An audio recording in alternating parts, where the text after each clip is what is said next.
আসসালামু আলাইকুম। আমি আজকে ডিম আর সুজির একটা রেসিপি আপনাদের বানিয়ে দেখাবো। আমি আজকে ডিম সুজির একটা রেসিপি তৈরি করব।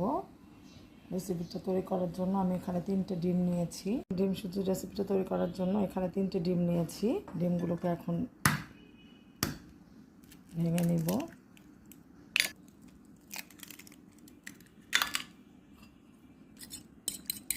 ডিমগুলোকে ভালো করে কেটে নেব।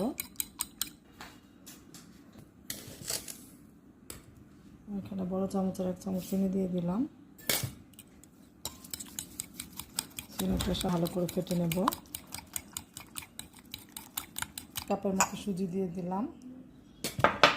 সুজির সাথে এটাকে ভালো করে মিশিয়ে নেব।